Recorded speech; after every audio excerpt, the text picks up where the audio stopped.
It's time.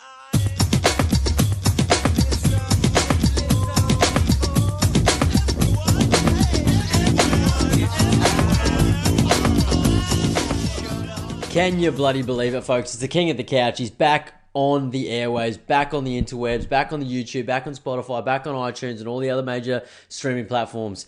It's been a fucking red hot minute. I haven't been here for a month. I haven't been down your ear holes for a month. Your ears have been taking a vacation from me, and I've been taking a vacation from your ears. But I'm back, and I'm feeling damn good about it. As soon as I plant my ass in this chair, I put the mic out, I put the little video thing out, I get it all happening, the lights, the camera, the action.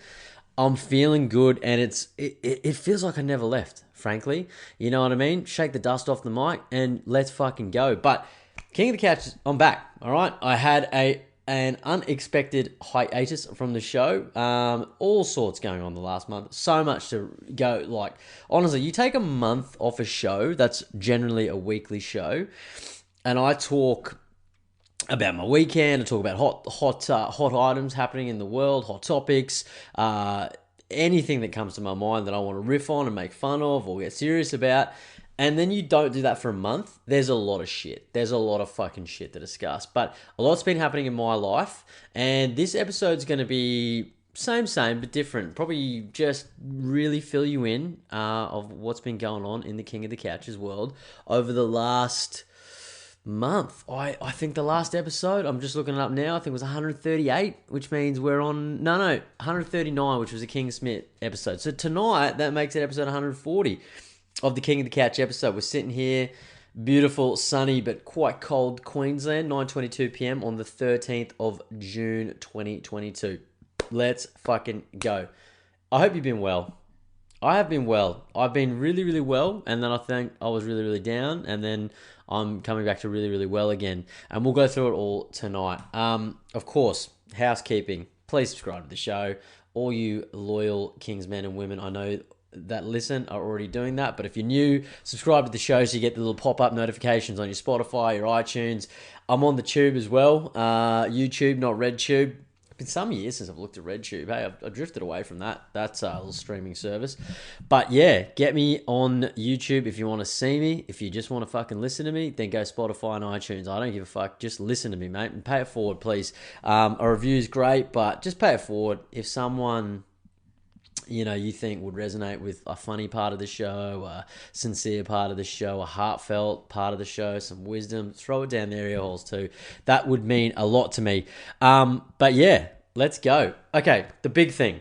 The big thing. And I mentioned on the last show, and I wasn't a dad of two then, but congratulations to me. I'm a father of two. Yes, I am. I'm a father of two. I had a little boy. We named him Oscar Angus. He was born on Friday, the 13th of May. I mean, I love horror movies, and that's sick. So it was a cool day. I'll run you through that, and we'll talk about that, being a father of two, and all the things that have happened over the way of the last month up until this very night we are talking. Firstly, apologies. I've got a bit of a sinus issue. In this last month, I've had a rockin' man flu. We'll talk about that. But it seems to have just spread to my sinus. So if I sound a wee bit nasally or I do sniff a little bit tonight, I apologize. I just can't sit on the sidelines of life anymore and not give the King of the Couch to the people, because it's a part of me and it's a part of you, and we won't get a little bit of fucking sinus issue in the way. That would just be a cowardly act of me to do that week in, week out, sitting on the sidelines. So anyway, nothing a little nasal decongestant and a possible surgery couldn't fix down the track.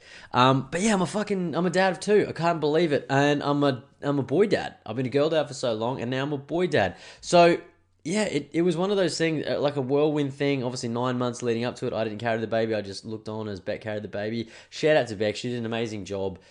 One, as a mother of one, then as a mother of one and expecting another one. And she just, owns it, you know what I mean? She's getting bigger, her body changes. And it's just it must be hard on you, you know what I mean? My back kills me at the best of times, and I've just got a tiny little gut hanging off the front of it, you know what I mean? And now she's growing exponentially. So, and the cool thing was that we did a surprise too. So the whole time we didn't find out if it was going to be a boy or a girl. And I was really stoked about that in the end, because at the moment, in the actual moment, I totally forgot what we were doing besides having a kid. I forgot it was a boy or a girl coming. And it was just really cool. Like at this day and age, there's not many sort of like fun surprises. I think, with social media and the way that everything happens in the world, you can find out fucking the results of sports games, UFCs, what's going on, who's going to be at a party before you can get to a party. You can see guest lists. You can all see everything, you know what I mean? I can fucking look at the set list of a gig that I'm going to before I've even got to it. It's just crazy. So it was good to be able to do that, right? Beck was induced. I basically was like, oh, I'm going on my paternity leave for 2 weeks. So I took 2 weeks off work, and that was going to be the 2nd of May. So little Oski, he was, we're still working on a nickname, I will say. Oski, you just do that as an Australian. You're always trying to shorten things. I've been throwing around Aussie, kind of like a tribute to Ozzy Osbourne. We'll get there and then. We'll keep talking. Anyway, she was induced. I will get back to that. I digress. She was induced, right? Like 11 days later.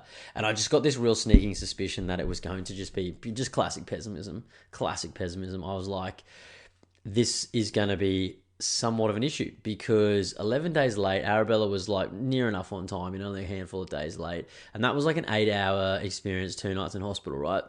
In all, I personally, and I had nothing to compare it to at the time, I didn't think it was that bad of an experience, right? I mean, yes, Beck was one going through the pain. I get a sore back too here and there, but that's all I had to complain about. But for that moment, that was it. It's completely about the woman, right? 11 days late, we're in there getting induced. This is how it went. No shit, couldn't believe it. 7 a.m. Friday the 13th, we're in the hospital. 8:20 a.m. They've put the syntocinon, a synthetic oxytocin. Look at me, I'm like a doctor. They put it in her. I've turned to the midwife, who's an absolute star, Stacey. Shout out. If you ever listen to The King of the Couch, you're getting a heartfelt shout out because you've been great. You were great. You still are great. She turned to me because we were banging about coffee, right? And she said, look, I would go and get a coffee now if you really want one because this thing should move pretty quick. And I'm going, bang. I've walked down from floor 4 to bottom floor. Coffee, McMuffin. Not a sausage, like not a McDonald's one, like a bacon and egg McMuffin from a cafe. Loving it. Walked up. I've gone back in. I've gone 10 minutes maybe. I'm going 10 minutes. I come in. Beck's hunched over on the bed on the Swiss ball, looking a little bit in pain. A little bit of agony starting to kick in. And I thought, fuck, I better wolf this coffee and this McMuffin. And as a side thought, one of these things, I didn't want to sound selfish at the time, but I was sort of a little bit concerned about indigestion, eating too fast. I thought, oh shit, don't have any quickies here. But I just had a few bites, chewed it until it was really, really, really, really small. And it went well. It went well. But no shit, that drug is fucking crazy. It legitimately kicked in and was just like on for young and old. So what felt like a decent amount of time went pretty quickly. I won't go into all the gory details because, I'm sure parents have experienced it, and not to be parents, I don't want to ruin it for you, but it's a pretty fucking surreal experience. I'd say something that it would be nice for everyone to experience if they're that way inclined. I know it takes me to an emotional place that the first time around was very emotional. It was really cool. It was like a release when Arabella was born, no pun intended. And then this time around, because we had the surprise, and it was just Beck and I in the room. See, the first time we had her mum in the room, sort of not intended, but it worked out well, and I really enjoyed it, and Beck liked the experience too. Obviously now with COVID and stuff like that, they want fucking minimal people in there, and this is the kicker too. We were meant to wear our masks and stuff in there. You got this chick bent over in agony, doing heavy breathing exercise, breathing exercises, and they're expected to wear a mask. So our midwife was cool as fuck. She said, take the dumb thing off because this is a ridiculous concept. I will say, though, they gave a rat test to Beck as she's bent over in between contractions. And I'm sitting there high and mighty, and they didn't do it to me. And I'm thinking, well, if she's got it, then I got it. And then if I got it, she got it, and we've all got it. What is the point of putting up a rat test up a pregnant woman's nose as she's going through the moment that she's about to give birth? You know what I mean? You shove a rat test up the nose, a baby comes out the vagina. Weird concept, but maybe that's what they're going for. I don't know. But my God, we're in the shower. That's an experience and a half, and it was good. Hot water, mate. Water's great. Water's godly. It's so good to live by the beach. Love the water. I had a shower before I got on the show. Love water. But it's good, Anyway, we filmed a part of it. We didn't do that the first time around. Beck didn't remember the first time around because she was probably so out of it with pain and stuff like that. But yeah, what felt like we were in there for a while really wasn't that long, right? Next thing, she's wanted an epidural. We got the epidural, and it was just like a very surreal experience. And like Beck, you know, like she's an absolute champion, but she's in serious pain. And as a man, like I'll never be able to relate to that pain, right? Maybe like if I got kicked in the nuts like repeatedly over for like hours and hours and hours, right? Maybe that would be on the same, but I don't know. Like I don't even want to try to compare the two because they're completely different things. It's a special thing for a woman to have, and I totally respect women. I will say that I totally respect women and the pain they go through, and I do not envy them in the time of that incredible amount of pain that they must have to go through. You know, it's fucking it's an ordeal, man. You know, in 9 months, then there's a huge fucking literal blowout, like, or it could be, you know, natural C-section. You just don't know which way it's going to go, right? And it's pretty dicey, let's be honest. Like, it's a fucking huge thing. It's happening. And then you've got the recovery after that, you know what I mean? The body's got to try and get back to some sort of, like, normal shape because it's now been fucking stretched and pulled and, God, Jesus. Anyway, so yes, we're in there. Epidural's happened. He's put the fucking test dose in, and then they do that for, I guess, allergies and shit like that. And then the next thing, it's like, oh yeah, like, no, the kid's coming. Like, we're not even going to get the full dose in. The kid's coming. And I'm looking at the time going, mate, it was been like 2 hours. And I'm like, it's a fucking good movie, you know what I mean? I could chuck a Liam Neeson flick on and get it done in 2 hours. And we're just about to go. And that was it. And the midwife is just looking at Beck, looking at me. I will say, shout out Stacey, because like, and I didn't want attention drawn to myself because, and I'll digress for 2 secs, my back was absolutely killing me, okay? It was absolutely killing me. I was bent over like a 45-degree angle for most of it, and I didn't want any attention drawn to me in a negative way whatsoever. I was really adamant about that in my own mindset. She must have picked up on my slight uncomfortableness because I do that one where you're sort of bending over at a 45-degree angle, and then you sort of go, you're pulling your back up a bit, and you're putting your hand and your fist around there, giving yourself a little self-massage. All of a sudden, she's taking the attention off Beggs. First time I've done this, and she's gone, are you okay? And I'm like, yeah, fine. She's like, is your back giving you issues? And I'm like, yeah, it looks a little bit sore, but don't worry about it. She's the one that's in pain, not me. I'm very adamant about that because Beck said, it's not about you. And I said, no, it's not about me. She said, no dumb jokes. I tried really hard to say no stupid jokes. The midwife did a classic dad joke in the middle of it, right? Beck said something about a front bum, and as it was like as opposed to a back bum. I don't know. It was a dad joke for the ages. I can't remember it, and I'm going to butcher it.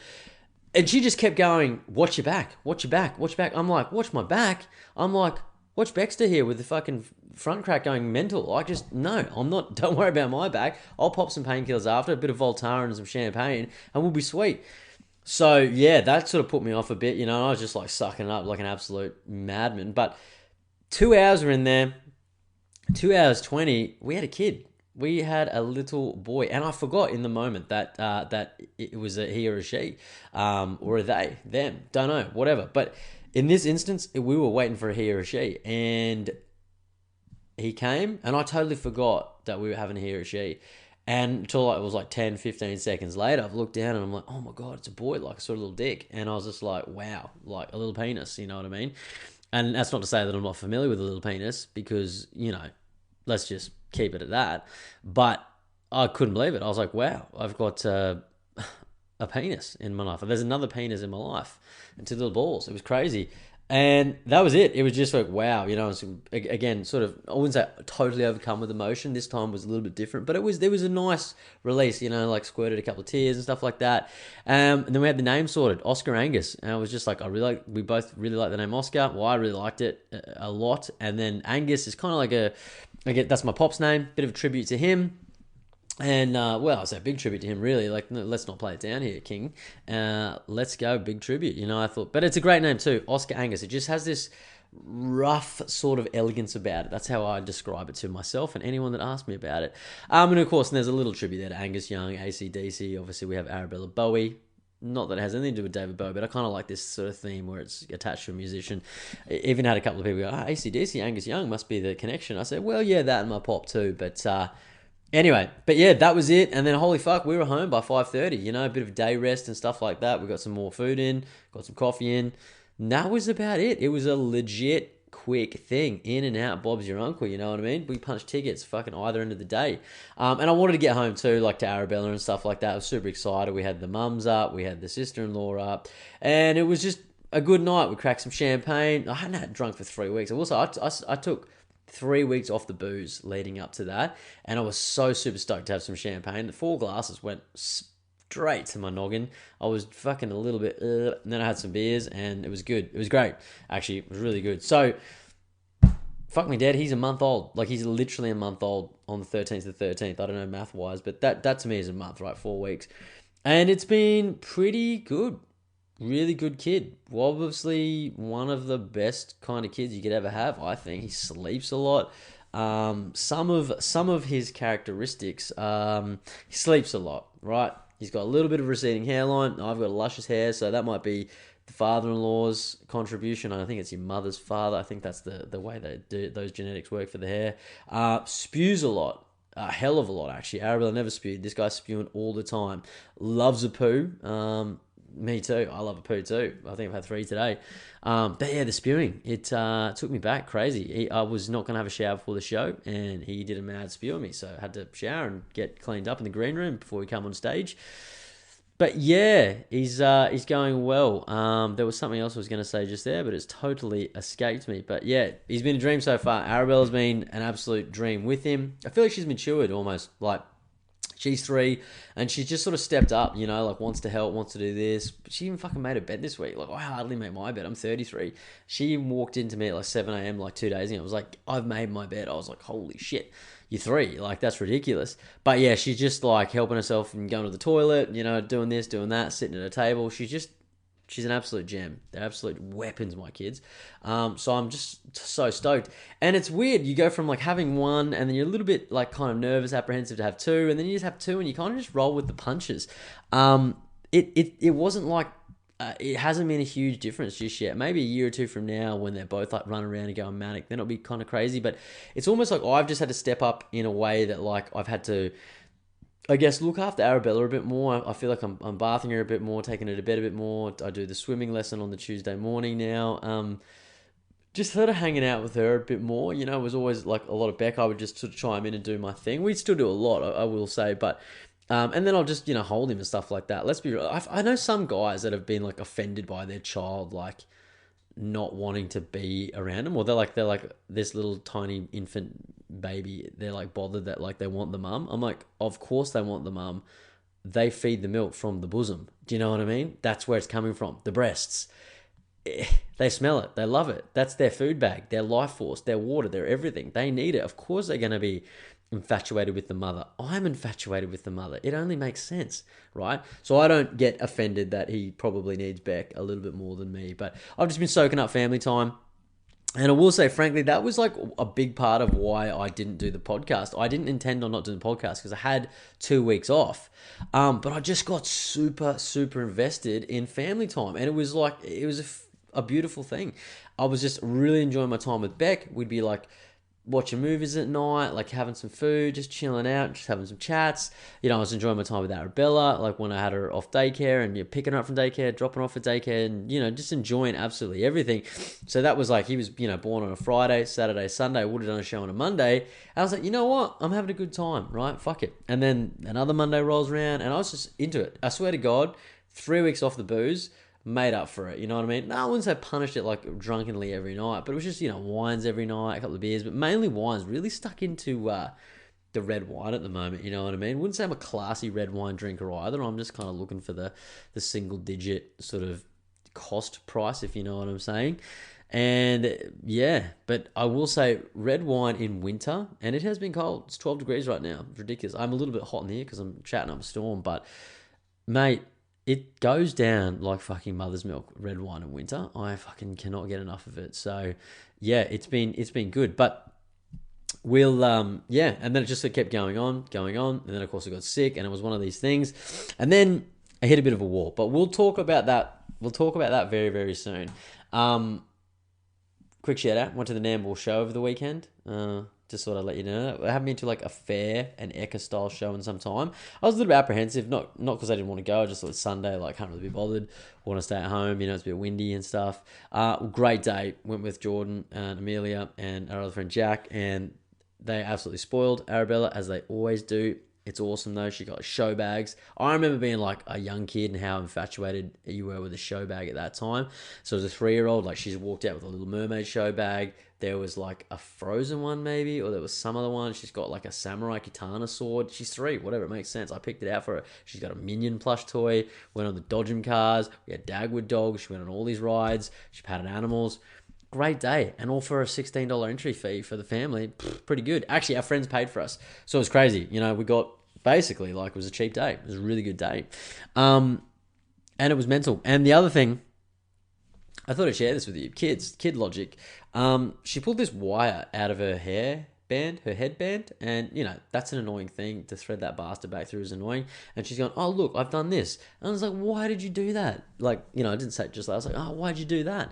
And she goes, "Because sultanas." And I was like, Beck and I just like lost it. We were just like, yeah. And I was like, that makes sense. Every time I have no idea how to rationalize something, because sultanas. So that's the new thing. Go with that.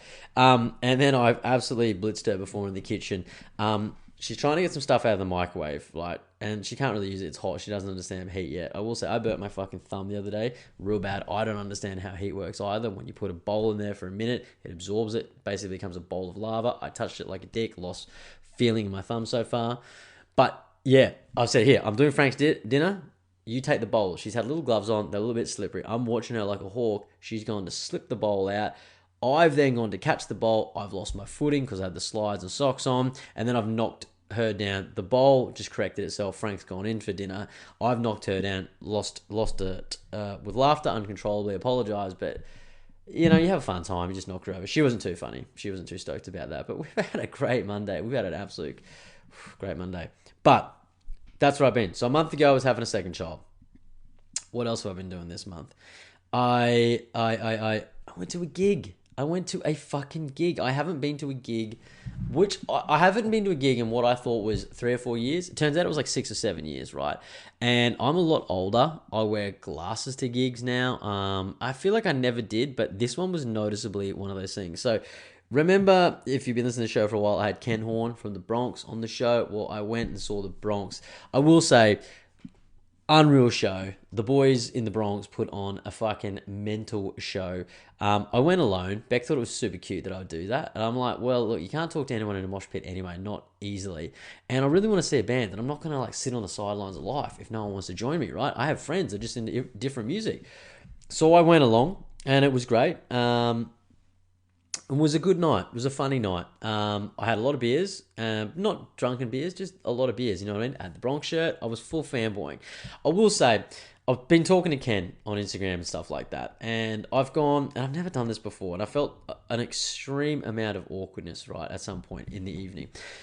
I had leftover King of the Couch hats. These ones you see in the background, I've got leftover ones. If you like these hats and you want one, let me know. I will send you one for a review. There you go. I'll do it. Maybe we just pay postage or something like that. I don't know. But if you like that hat or that hat, I've got about 3 left of these ones, and I've got about 5 left of these ones. If you want one, text me and let me know. Hit me up on Instagram, Facebook, however you want to fucking contact me, and I'll send you a hat for free. I want to get rid of them. Anyway, I put 5 hats, right? I've gone from the sunny coast to Brisbane. 5 hats. I've got leftover t-shirts as well. If you want a t-shirt, they're a little bit fucked. They're basically the black. They say King of the Couch in pink writing, and it's got the back logo on, right? My face that says King of the Couch podcast. It's in white. Really subtle differences, but the printer made an error and he gave them to me all for free. I never felt comfortable selling them. If you want a shirt, let me know. I'll send you one of those for free too. I want to fucking get rid of them, right? Anyway, I've gone, fuck this. I grab a few shirts and 5 hats. There's 5 members in the band. I only talked to Ken. I thought, this will do, right? So I've gone there. Naturally, I've just chucked him in my bag, and I forgot like an actual carry bag to take to the show. I'm at my mum's house. How good is this? I'm 33. I'm going to a punk gig, and like an absolute rock star I am, I said, Mum, do you mind dropping me to the gig so I can save money on fucking an Uber, and I don't have to catch a train like a peasant? She's like, of course, you know, she cares about my safety. Doesn't matter how old you are, your parents still care about your safety, right? So she dropped me in there. I've just grabbed the first plastic bag that I saw, which happened to be a purple Suzanne Grey bag. Now, anyone that like sort of knows older sort of middle-aged woman fashion, Suzanne Grey is a pretty popular store for, I'd say, the 40 to 45 plus. My mum is 60. She obviously shops at Suzanne Grey. A great shop, you know what I mean? It's been clothing my mother and many, many mums around the nation for years. But probably a little bit of an effeminate plastic bag to take to a punk rock gig. Now, I'm standing there like an absolute shag on a rock, and I will paint the evening for you. I've gone in, grabbed some beers, which was amazing, sat down, and there's guys like me all over it, right? At different ages, and we're all just sitting there solo. There's the lifers that have their crew, they're hanging around, but most guys are there, and we're just going, we're listening to music, we're drinking a beer, just going, fuck, I want to talk to someone, you know what I mean? Like, I can only nod my head and look at my phone and guard this Suzanne Grey bag for so long, right? A guy walks past me, long-haired dude. He walks past me, make eye contact, you know what I mean? Everyone's in a band shirt. I always look at the band shirt. He had a Frenzal Rom shirt on. He's looked at me, he's come back, and it's kind of loud. They've got the music going in there. And I've got a table with 4 stools, right? I'm sitting on 1 stool, obviously. And he comes back. We made that awkward eye contact. And I've just kicked it out like I'm a cowboy. And I've just gone, sit down. Didn't know him from a bar of soap. And I've just ordered him to sit down. Like, that's how confident and I was that night. And how much I wanted to just actually get a friend and talk to a friend. And he sat down. And it was pretty clear at that point that he might maybe not have been the most social person. Good dude, forget his name. But it was pretty clear, I'd say 30 to 45 minutes into our relationship together, that he might have taken some Class A narcotics. And they were really starting to kick in at that 40 to 45 minute mark. His eye contact was a little bit all over the shop. There wasn't much eye contact. His responses to my questions weren't that good. And I hit it like I'm talking to a guest of the King of the Couch, because I'm just being my absolute self. What do you do for work? Where do you live? Turns out he lives in a van. Where exactly? I don't know. On the Sunshine Coast. He moves around. His house has wheels. And just one of these things, he likes punk shows. He likes Amyl and the Sniffers, the Chats. I like all those bands too. And we were just talking. And then, he was just the very first support band came on. And like, the very first support band is generally probably not the best one. It's usually, in my experience, they're so different to the band that you're there to see. They're a band called Perv Endings. They were good. They were like an all-girl band, boy drummer. Look, not too bad. Great. Love it. You got to have a crack. I love live music and I love anyone that has a go.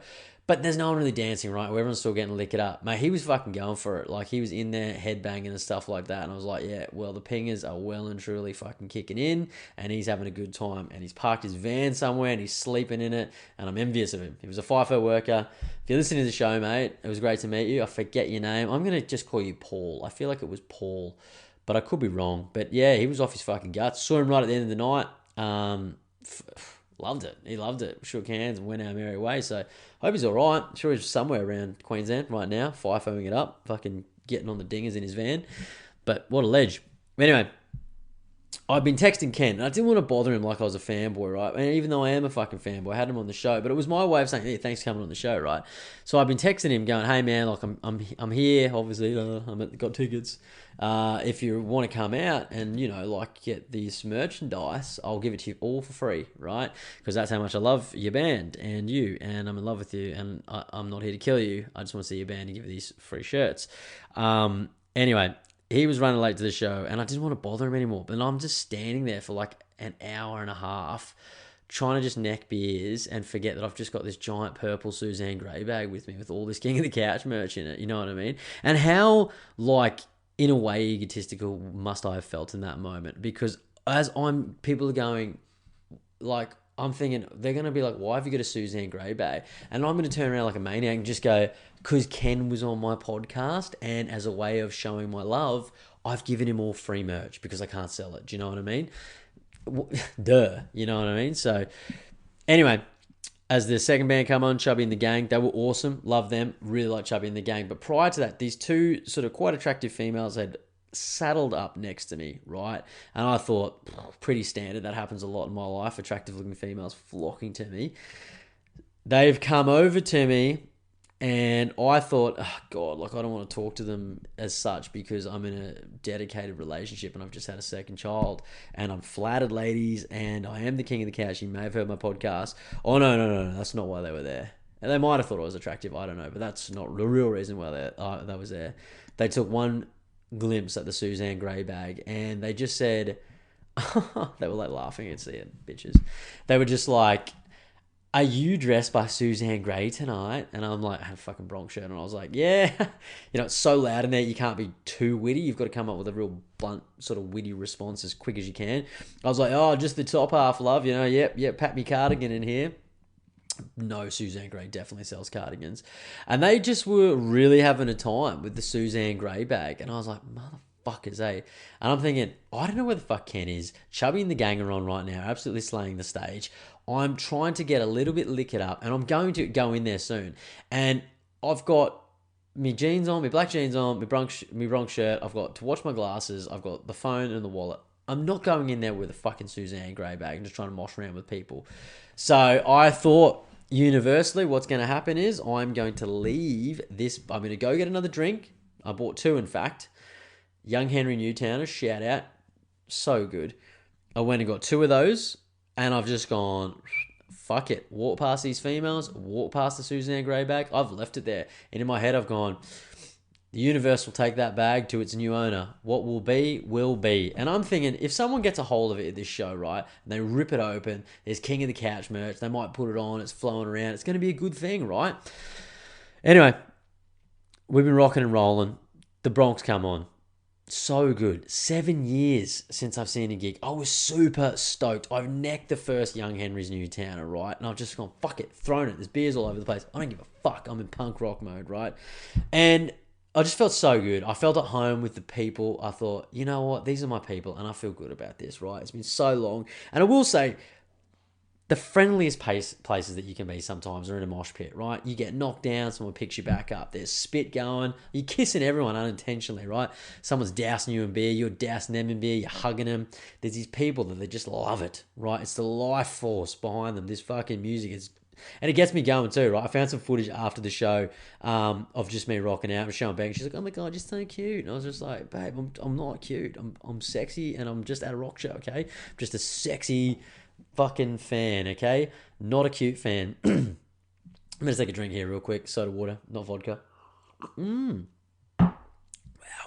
So I'm in there and I'm absolutely just fucking having a time. They played a brilliant set list. It was so fucking good. It's been some time. These glasses, again, the universe had my back that night, right? People are crowd surfing. The whole show I'm going, I want to crowd surf. I've never crowd surfed, right? Up until this moment. Never crowd surfed, never stage dive. I'm up there. At one point, this dude's just come over, crushed my head. I've lost the glasses. They've gone onto the floor, never to be seen again. That's exactly what I thought. I was like, oh my god, I've lost my glasses. And these aren't just those fun glasses. These are actual legitimate glasses that I need to see for, helping me run my life. And legally, I need them to drive. And anyway, a minute goes by. I've got no glasses. Fuck, what do I do? I could see the gig. I was not worried about that moment. I was worried about, everything else that I needed to see, like my phone to get home. I've just looked down. Fuck. They've been kicked a metre away. I've dived straight down. Bang. That was it. Didn't put them on the rest though. Put them in my pocket. Had tight jeans on. They weren't coming out. They weren't coming out. That was me. And I was like, yes, what a sick night. So I'm just like having a good time. The last song, second last song comes on, I've got the fucking Dutch courage in me. And I wasn't that pissed. I really wasn't that pissed. I wasn't actually pissed at all, frankly. Because I was sweating it out. Just fucking moshing like a madman. And this big guy's gone there, and I'm going, mate. And he's gone, and I've gone, I'm up. And I'm pointing my finger up. And he's like, you're up, big fella. He's picked me up, bang. Next minute, I'm in Ken's face, right? Ken's there, and Brad, the bass player, I'm up there, and I've just been like, Ken, oh my God, it's King of the Couch. He didn't know, he didn't recognize me. I don't think, anyway. And I didn't know what to do. It's like that scene in Ricky Bobby where he's getting interviewed at the start of the movie. He's like, his hands just keep coming. He's like, I don't know what to do with my hands. I got on there. I was like a deer in the headlights. I was just like, holy fuck. And I've just done the classic rock and roll thing. I just threw my hands up and I was like, fuck yeah. Launched, King of the Couch flying through the air. I was a long jump champion back in grade 6 and 7. So I must have launched myself about good 2 meters. Like I really gave it a fucking bit of a jump. And oh my God, in that moment you're liberated. Just hundreds, tens of 20 hands, just hands fingering you all over the place. And in the good type of fingering, not that like that intrusive, like, hey, I'm being sort of sexually abused kind of fingering. We won't talk about that. But I was liberated. Super, super liberated. Had a great time. At the end of the show, they've just walked off the stage. I'm like, God, I've got to meet Ken. And I'm looking around, I'm cruising around, I've been hanging out for a bit. I'm going, fuck, let's go find some pics. I always love getting a pic at a gig. And I've looked down, no shit. I've looked down, pic, bang. As people walk around like headless chooks looking at these pics, I've walked another 10 feet. Oh my God, it's a Bronx pic. I've got a fucking fresh, clean Bronx pic. And I'm pretty sure it was thrown by Ken. No shit. I'm like waiting over there. I look back at the table. What's there? A neatly packaged purple Suzanne grey bag waiting for me to take home. I've then texted Ken and gone, hey man, like sick show. If we catch up, I've got this stuff. If not, all good. I'm waiting.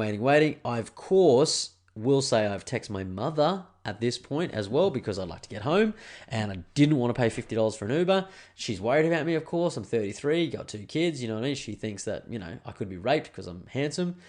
So she comes and picks me up. I've left the show. I'm standing on the street corner like a prostitute waiting for my mother.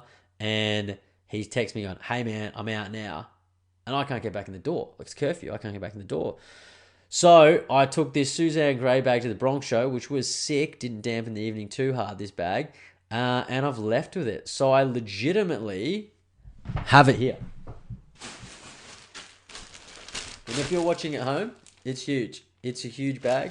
And I've still got the shirt. So that there's nothing in there, right? There is something in there. There's 5 hats and t-shirts. And like I said at the start of this segment of the Bronx Review, if you want a King of the Couch hat, these ones sitting behind me, the black one with the pink writing and then the pink one with the black writing, hit me the fuck up because I'll send them to you for free. I want them out of my life, right? And I want them on the punters. They're doing no good just sitting on my shelf. Well, these ones are. These ones might stay on my shelf. They're mine, and I like them for ornamental reasons now. Of course, I have the new King of the Couch trucker hat, which I'm showing to the screen right now. If you're fucking watching me, if you're listening to me, it's not going to fucking mean much. But yeah, sick evening. Went home. That was a Tuesday night. Wednesday night rolls around. Ricky Gervais, Supernature, unreal. You already know it's unreal. If you like comedy, you like Ricky. If you like Ricky, you know it's going to be fun. And it was a fun time. Cracked some red with Beck. Feeling good. I thought, this is great. We're coming to the last few days of my paternity leave now. And fuck me dead. Thursday evening, I've hit a wall. Probably the worst man flu that has ever hit a man in society. And it hit me head on like a prime mover. And it was fucked. Thursday night, went to bed after 1 glass of red. And that's pretty rare. Like if I'm in for a drink and it's like, nah, you're not going to finish this because you're feeling like shit and hitting a wall. I thought, oh my God. I woke up Friday morning and I was like, this is not good. I am on death's door. And that was how I felt. I actually felt really super shitty. And I thought, okay, finally, I've got COVID. I've gone to the gig. I anticipated getting sick. It was just one of those things, classic pessimism.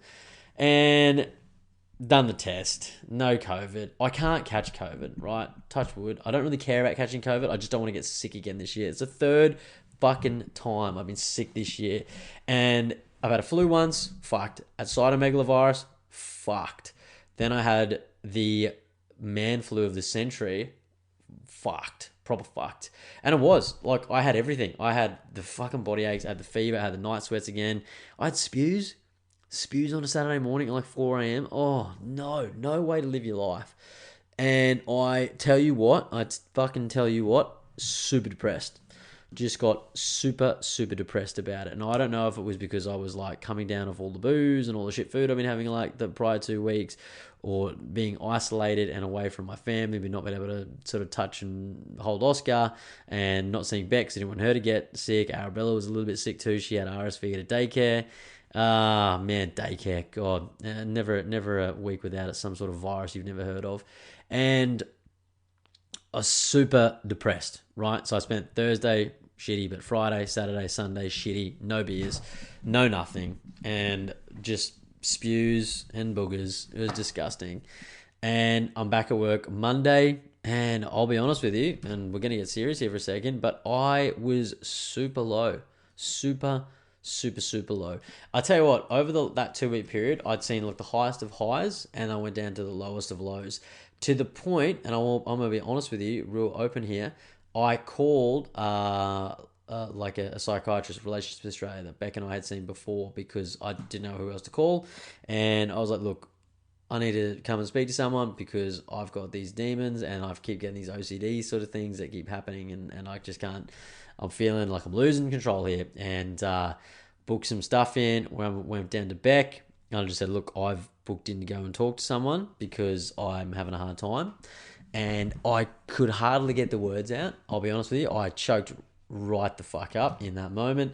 And the waterworks opened and I was just real rough. I felt terrible. So I've gone from like not doing the show because I was enjoying my family time so much. And then I was sort of sick, frankly, so I felt just fucking under the weather and didn't want to do it. And then I'll be honest with you, I didn't want to do the show because I was super low and I didn't want to bring fucking bad energy to your beautiful ears. But yeah, so I hit a wall. I reached out to some people, friends. I know some people have a hard time talking about mental health and stuff like that, or just their bad times. I don't, right? And I don't want to like say that I talk about it all the time and I'm always got bad days, because it's not like that. You have bad days and you have good days, right? There will be ups and downs, generally speaking, for most people. My life is good.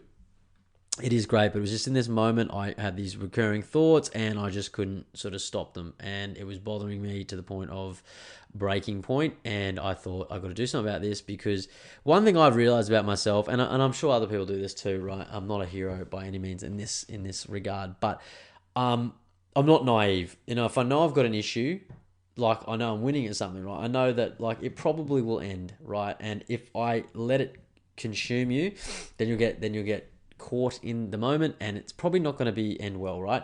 So I was like, look, I'm speaking to people because I want to get some shit off my chest, and this is friends, right? Friends and family if need be, but mainly just friends at this point. And I'm talking because that's a way I help myself, right? I talk to people. I talk to you, right? This is what I'm doing again because it's making me feel better about everything, right? And I like to share things. I think it's important to share things. People don't want to share things. That's fine. That's their prerogative. But I like to share things, and it's a way I cope in life, with good things and bad things.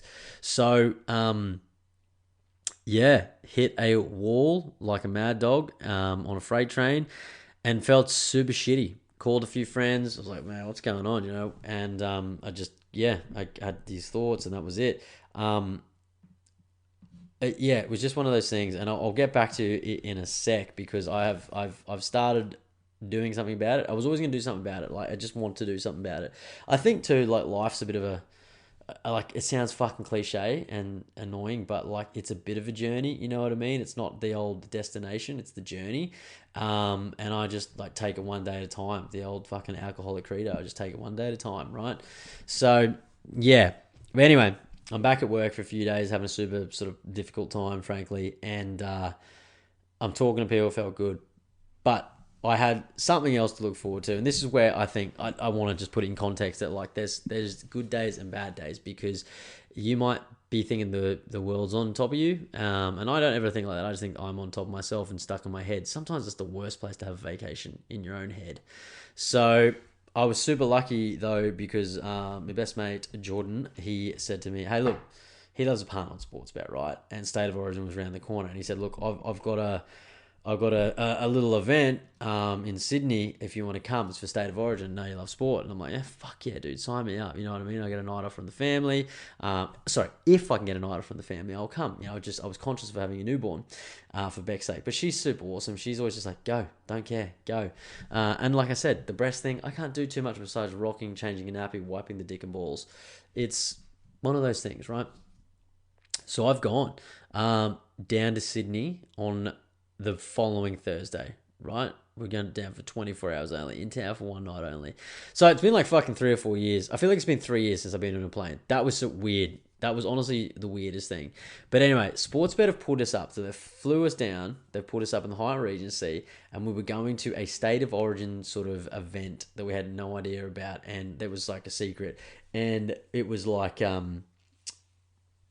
whatever. It was just one of those things, you know, for the high rollers and the punters, and of course their mates that don't do any of that. They just like footy.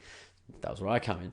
But it was super sick, right? We got to get down to Sydney, so I was there with Jordan and this other guy, Parky. He's an awesome dude as well. We went to Mr. Wong in Sydney. This fucking swank as fuck Chinese restaurant. I love going out eating and drinking and stuff like that, and eating and drinking we did. Then we go back to the hotel, some transfers. So we're basically, at this point, we're getting bussed out to, on a nice little, when I say bus, it was like a Mercedes van. We're getting vanned out to Homebush, a core stadium where they played Origin Game 1, right? So I'm super excited. We're drinking beers in the fucking van. We get it there and we're like in the fucking training room, in the dressing rooms. I couldn't believe it. There's drinks, there's nibbles. There for like an hour or whatever. I got to take a piss. I come back in. There's Ricky Stewart. Couldn't believe it. The fucking Raiders coach and the New South Wales, great, whatever. I couldn't believe it. Then we've run out. They've literally set the tunnel like the game was on. We've run out. At this point, I've had a few drinks, right? And I'm super, super stoked. Took some footage of it. Super stoked. I've gone out. Oh my God, couldn't believe it. It was Petro Civoniceva, Billy Moore there for the Maroons conglomerate. And we got to sit in the middle of the field having dinner, right? They're playing some nice music. It was sick. The atmosphere was sick.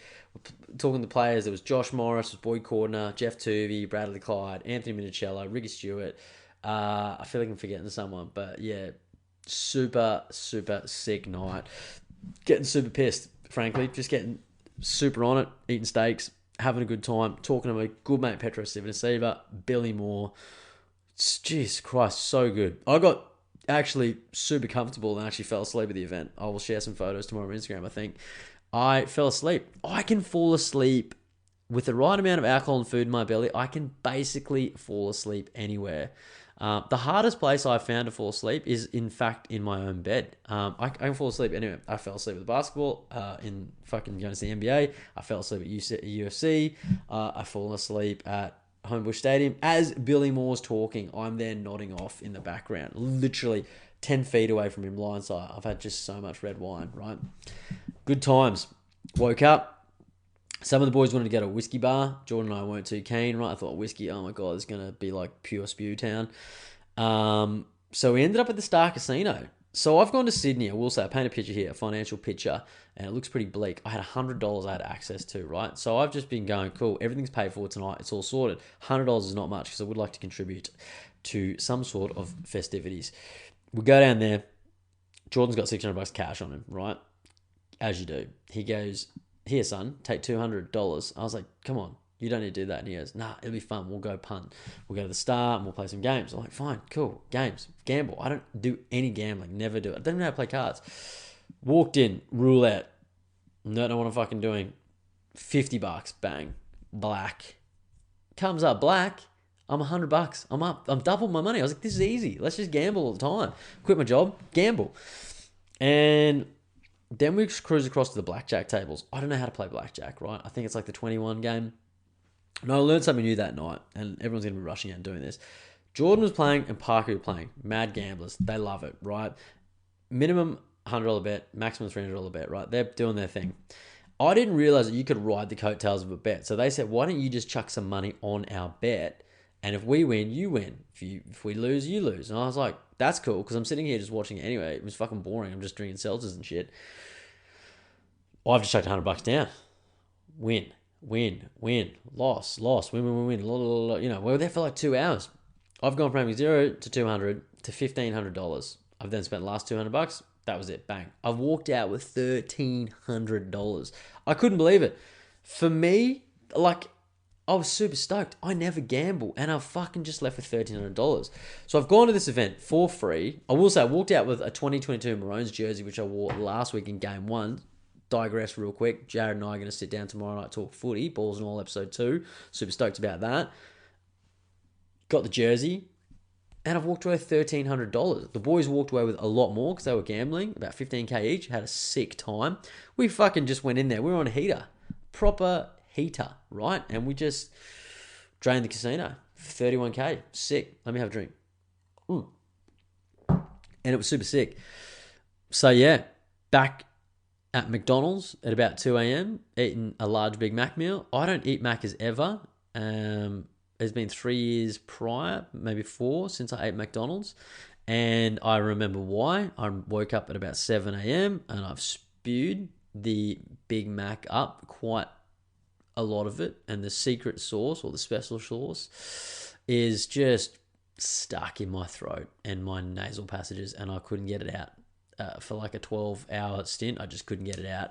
And I went through that train of thought, like, Oh my God, it's 7 a.m. I'm in Sydney. I've got a flight at 11 a.m. I feel like hammered shit.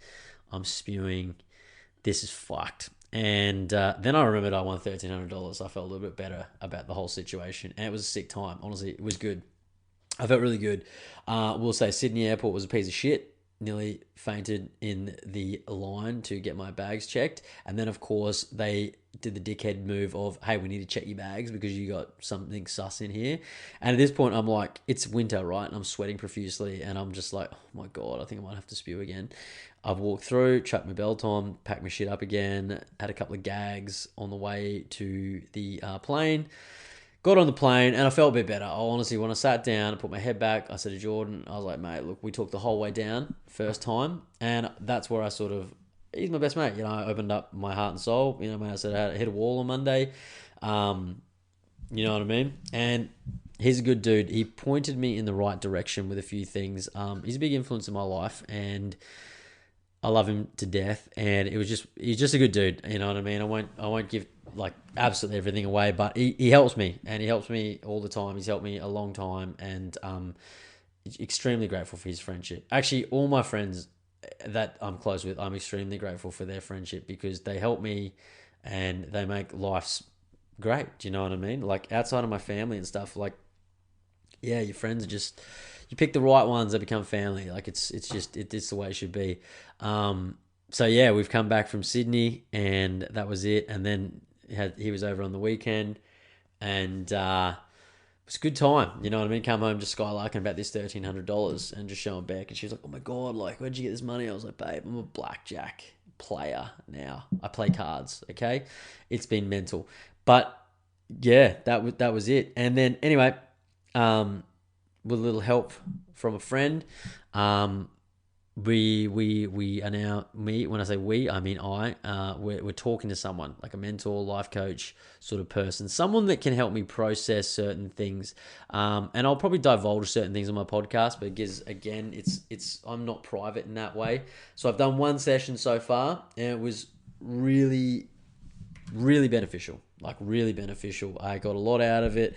You of course bring up a few issues and a few things, and in that moment, like when you're talking to someone that's totally unrelated, and I'm thinking, you know what, this costs money, and I'm not going to sit here and like fucking pull any punches, and you just bang bang bang bang bang, unloading it all, and you instantly feel like a weight's lifted off your chest, right? And you gave me a few cool techniques and stuff like that. Just super wholesome guy that is older, he's got more knowledge and world experience, and he's calming, right? It's nice. Since then, I've jumped on and done like a mentor session on a Friday morning. I did a mentor session this morning to set up my week. Really cool because we get into the breathwork stuff. I've talked before, if you've been listening to the show for a while, I've talked before about breathwork and being interested in it. I've dabbled here and there, but Friday and Monday, like this morning, was the first time I'd ever properly, I've done it twice now. I've done the Wim Hof breathing. There was another name he gave for it, but you basically do.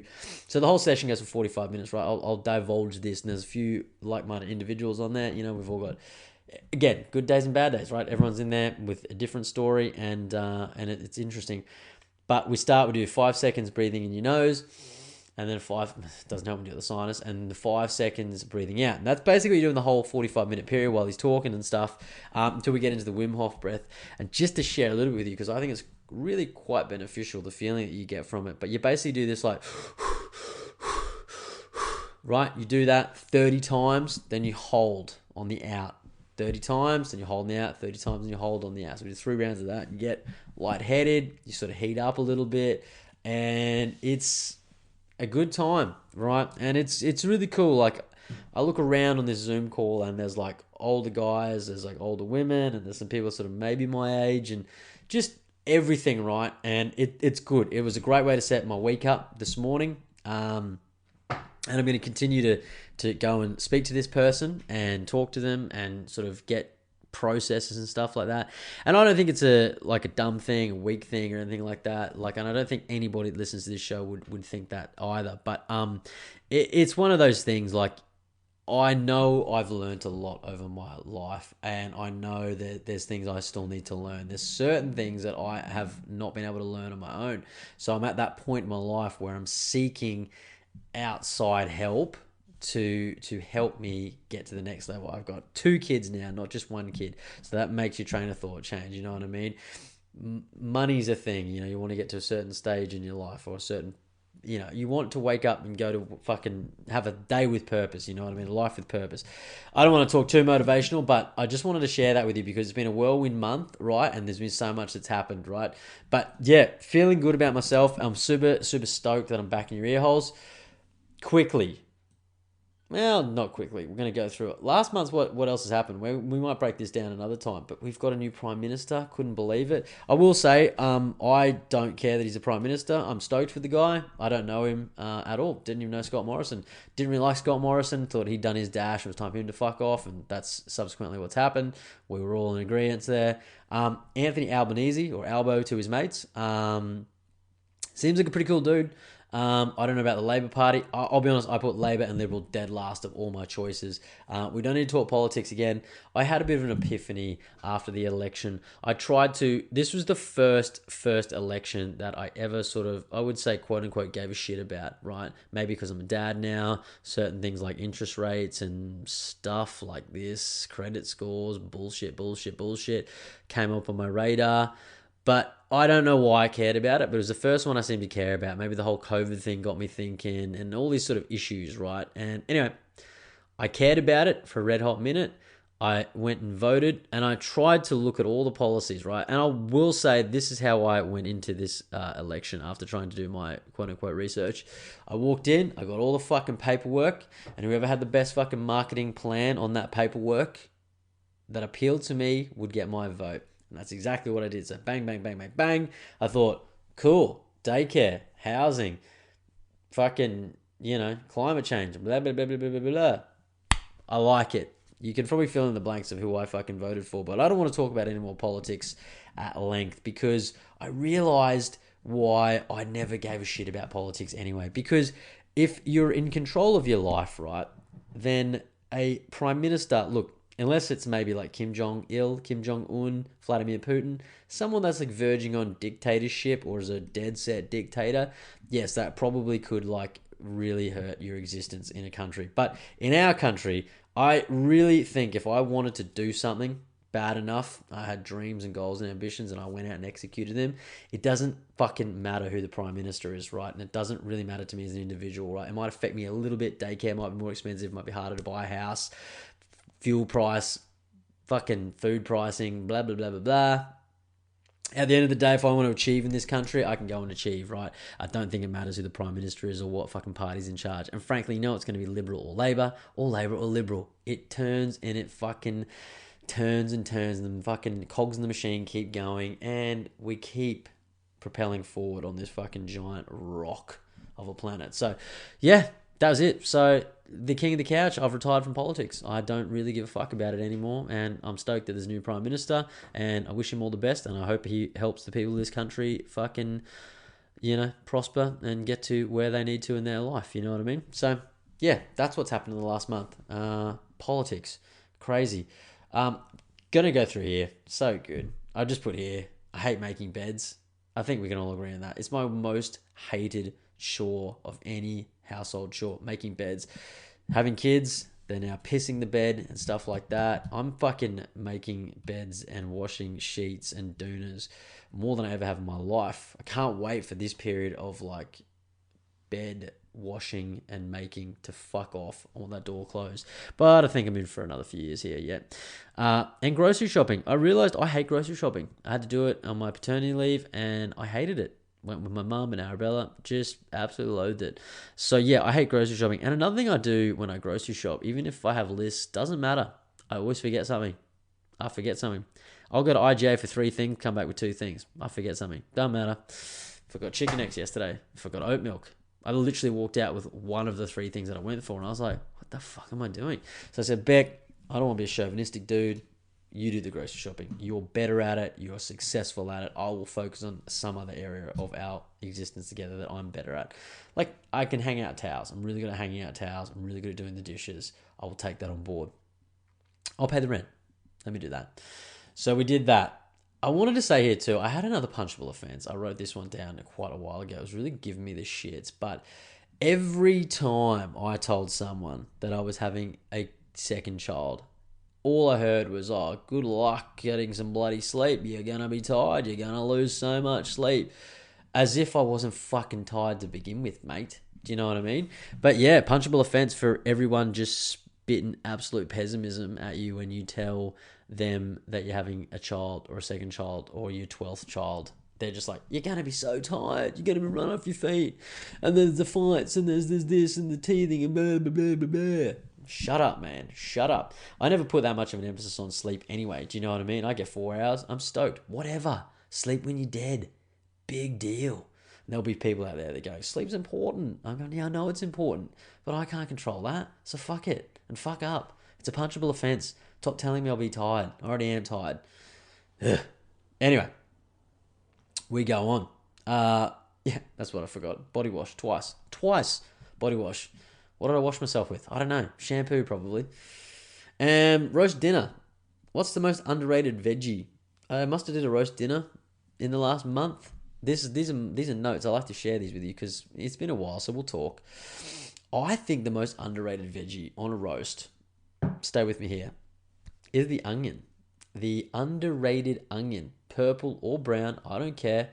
I like them roasted, just fucking roasted on that thing. Potatoes are good, pretty good. I like a white potato in a particular way. Sweet potato, probably low on the list for me. Don't shoot me, but it is. I know it's complex carb and people love it because it's healthy, but taste-wise, doesn't really do it for me too much. Pumpkin's up there for me, love it. But the humble onion, you know, the one that makes you cry, really brings you to your knees emotionally when you're cutting it. That's the one I love the most. I love the onion. So I'd love to know what's the most underrated veggie on a roast. Of course, you've got to have the meat as well and the gravy. So good. Onion for me. Lock me in for onion, Eddie. And some movies. I've watched some movies and I read a book. I finished a book and we watched some cool TV shows. I'm going to go through them and then we'll probably try and wrap up the show. And maybe, actually, Song of the Week. I'm going to give you a Song of the Week. I've been listening to an old album, Rocket from the Crypt, Scream, Dracula, Scream, anything off that album. Actually, I'll give you 2 songs. I'm going to go do On a Rope from Rocket from the Crypt. And another one I listened to today, this is going back to Alexisonfire. I think I listened to the Old Crows, Young Cardinals album, and I think it's called Midnight Regulations. Never heard it before. Love it. Listen to it today. I'm actually going to listen to it again after this show. That's how much I love it. So go and listen to those 2 songs. I think you'll be really, really thankful. Some movies. I've had a time. We'll get into it. I will say the book I finished, so book review, Dave Grohl, the storyteller. Loved it. Sick book. Highly recommend it. The way it was written was really good. He had it was a story in a story every chapter. So he'd start with something that might have been a new sort of story. Then he would tie it to an old story, or something that was an old story and he would tie it to a new story. A quick liner note for that would be, there was this one where he took his kids to Harrods in London and he said, you can buy anything you want. Come to the crunch time, they got some Barbies. Then he saw a Joan Jett Barbie, right? You know, I love rock and roll, put another dime in the jukebox, baby. And he's bought it for himself. Years later, he's then got to sit down and wrote a song with Joan Jett, perform with Joan Jett. And at the time, when they were writing the music together, she came over to his house. She had a sleepover at his house. And she put one of his daughters to bed in her pajamas. It's crazy, you know what I mean? One of those sort of cyclical things. And he breaks down beautifully. And he has this really cool quote that, some girls need Barbie, some girls need Joan Jett, something like that. You know, I'm butchering it, but man, very cool. But really cool book. He talks about Kurt Cobain in there. He obviously talks about Taylor Hawkins, which was really poignant at the time because Taylor Hawkins had just passed away as I was reading that chapter. So it was really kind of, yeah, it hit you in the feels, you know, when you're reading through it. So I would highly recommend, if you're looking for a good book. I don't want to say it's a self-help book, but there's definitely good motivational messages in there. Go and do it because you realize how far Dave Grohl's come, and anyone in a band at that level that's achieved so much. I would go and highly recommend that book. Go and read it. Dave Grohl, the storyteller. Now, movies. We've had a few. Some crazy ones here. Tried to watch Suicide Squad the other night. Really couldn't get into it. Don't want to say it was a bad movie. I just couldn't get into it. I really wanted to watch The Peacemaker, and I know you got to watch the movie, and I was gutted because the movie was doing my fucking nut in. And John Cena, I will say, The Peacemaker looks great. I actually really want to watch it because of the soundtrack. It sounds crazy that I could just go and listen to the soundtrack, but I want to watch the show and see how they do it. But John Cena to me just looks like a caricature of himself. Like the guy's arms are just stupid huge. His hands look like the size of gorilla hands. They're so big. And I just look at him and I go, you're not real. There's something really off-putting about the way his body size is to me. It's like I have this like body dysmorphia looking at him. It's like this weird thing. He seems like a great dude, great actor. It's not a dig on him personally, but he just looks weird. He looks huge and giant and crazy. Anyway, if I get to meet him, I'm sure I'll never say that to his face. But yeah, didn't really get down with that one. Horror movie. Halloween Kills. What the fuck were they thinking with Halloween Kills? Hey, I think the Halloween movies are good. This was a really silly, quite a dumb horror movie, and I'm really kind of open with my horror movies, and this was just a dumbass movie. The coolest thing about this movie was the kill scenes. Obviously, there were some really creative kills. The story was absolute pish. It was just like, oh my god, don't even want to talk about it. It was like 4 out of 10 for me. I thought it was like a B movie. The way it was like filmed, I was like, God, I paid money for this, and no, I didn't actually pay money for it. It was on Netflix, but I was like, this is just mental. Like I couldn't get into it, but it was fun for the kills. I stayed for the kills. So that's Halloween Kills for me. It was more like Halloween Blows, to be honest. Gran Torino, seen it before, watched it again. I don't know why, but it hit me hard this time. You know what I mean? Right in the feels. I love it. There's a lot of messages in that movie. Go and check it out. He's funny, you know what I mean? He has racist remarks, there's some sexist remarks in there and stuff like that. But he's like this sort of crusty old dude with a heart of gold, right? And then he ends up not being a racist and things like that. And it shows you different sides, you know, different demographics. Great movie, beautiful movie. I've watched 2 Jean-Claude Van Damme movies, and I'm not even upset about it. Frankly, it's made me a better person. The one I watched last night was Sudden Death. Hadn't seen that one before. Go and check that out. He's basically he's a fireman with a haunted past. He's now a fire inspector at the hockey, I believe. It's the Stanley Cup playoffs. He's taking his daughter and his son there. Terrorists come, want to fuck shit up. You know how the story goes. The other one I watched was Hard Target. And I really forgot how underrated Hard Target was with Jean-Claude Van Damme. Okay, firstly, the guy's got probably one of the most underrated mullets of the 80s, 90s period in the action movie genre. I don't know why he gets... When people mention mullets, I don't know why people aren't talking about Jean-Claude Van Damme's mullet in Hard Target. It is absolutely to die for. He plays a French dude in the quarter, the New Orleans, we'll call it, New Orleans. Anyway, this chick comes to town looking for a dad. He's homeless. He's been killed. Why has he been killed? Because there's bad guys in town that run these games where basically they can hunt humans, right? And they choose to use homeless people because they're desperate and they need the money. I get it. Great concept. Pretty good business move, if you ask me. People that need money, we'll give them money. Only kicker is that they have to get away from us in a really short period of time because we're going to kill them with like arrows and guns and stuff like that. You know how it goes. And then she comes to town in New Orleans. There's bad guys everywhere. And then the humble Frenchman, Jean-Claude Van Damme, with the mullet from the heavens. He saves the day. He looks sick. He looks so good in it. He looks tough as nails. And I love it. Hard Target. I can't get enough of Hard Target. The other movie I watched that was really good, highly recommend this. And a lot of people always scoff at this actor. Adam Sandler. I love Adam Sandler. I don't give a fuck what you say. I love Adam Sandler.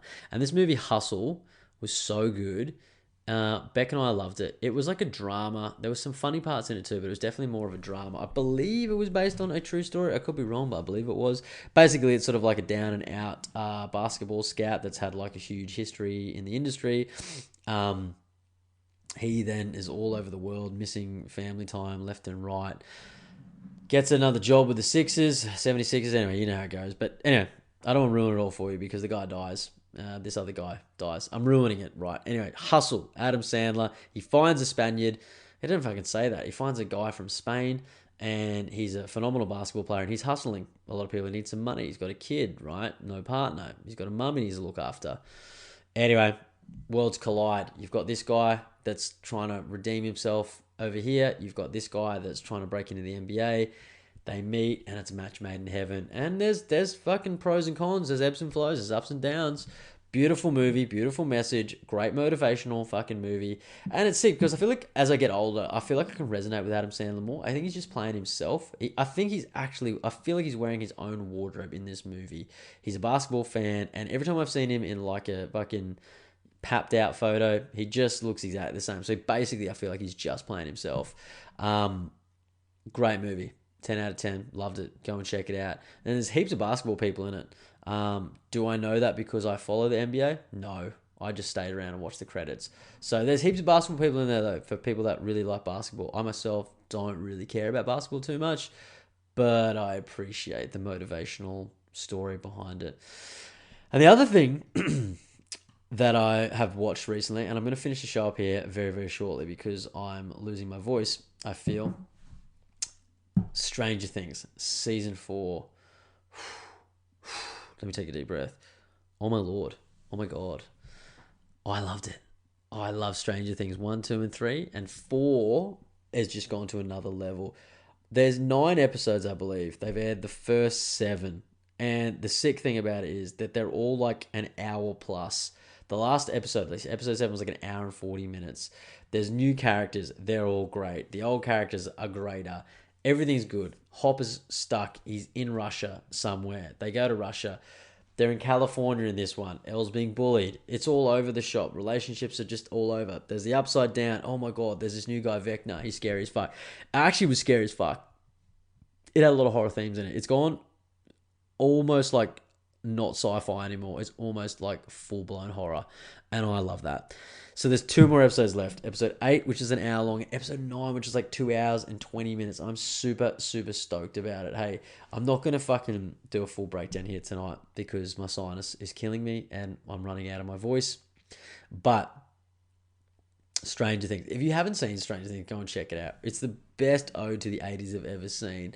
It's got a great soundtrack. If you haven't heard already, but they like put Kate Bush's running up a hill in this scene, and it's a great fucking scene. I've honestly listened to Kate Bush playlists since I watched that scene, like quite heavily. I've never heard Kate Bush properly, and that's what good TV, good movies does to you. It puts it all together. Oh my God. Stranger Things season fucking 4. Go and check it out, right? Anyway, that's the show. We could talk more, but that's the show. An hour and fucking 11, 12 minutes, whatever. I'm sorry that I haven't been here for a month, right? I had my life to get on with, and it sort of really got away with me. It, frankly, has probably been the longest time that I haven't recorded in a period since I started the show. Maybe you can hold me to that. I don't know, but I feel like a month was pretty fucking long, and it was unintended too. But it feels good to cut the cord and just jump back in, get the mic here, dust that off, get the camera, dust that off.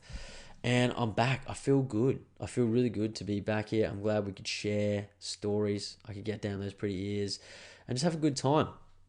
But anyway, I'm King of the Couch. That was episode 140. I hope you fucking enjoyed the shit out of it, right? If you liked what you heard, pay it forward. If you want one of these hats, let me know. I'll send it your way just for a sweet little review. Just paying it forward. You pay it forward, you get a hat. Anyway, that's me. I'm out. I'm going to have a great week. I hope you have a great week. You've been a great audience, and I love you all. No matter who you are, or what you're going